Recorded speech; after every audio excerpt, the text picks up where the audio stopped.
Africa's cities are evolving into innovation hubs driving economic growth. But how can investors unlock real returns? Nkechi Oguchi, Chief Community and Marketing Officer at Itana, now joins us to explore the financing models powering Africa's new knowledge-driven cities. Nkechi, thank you so much for your time. I'd like us to start by responding to this question of if can Africa leapfrog into innovation-led urban development? Awesome. Thank you for having me. Africa absolutely can leapfrog, and in many ways, it already is. You know, we're not burdened by the legacy infrastructure or outdated bureaucracy. Here, I would want to say that leapfrogging doesn't mean copying Silicon Valleys. It means building cities where the main export is what is at the core of what gives an advantage, which is the human capital. By 2050, Africa's population is estimated to grow in a way that the median age will be under 20. We have not developed in Lagos that in most of the European cities. Mobile adoption is massive. And so it's the perfect foundation for talent-led growth if we build the right systems around it.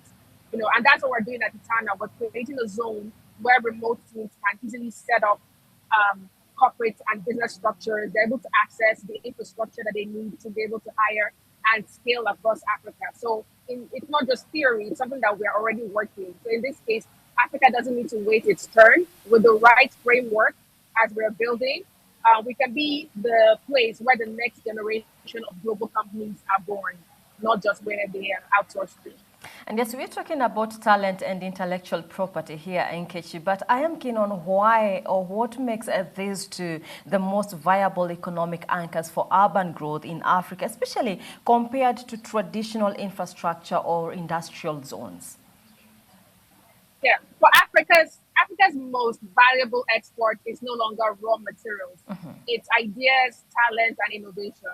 So building cities around this, it does shift the economic model from extraction to creation. So if you look at the most valuable companies in the world today, they are not like mining or oil or even assembling cars. They are idea-based companies that are monetizing software, algorithm. You know, right now, even looking at the boom of AI, Africa has the youngest, fastest growing workforce in the world, and the generation is digitally native.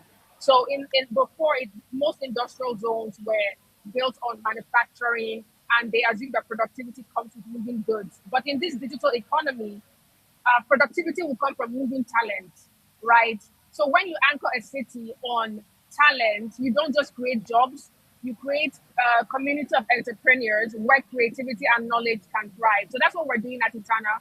We are not just laying pipelines, we're laying down the infrastructure of digital trust that allows people to be able to set up and then go global. So it's really, really important in seeing that talent is a great anchor for great city designs because you're now building around the people, and the people, when it comes to Africa, are its most valuable assets.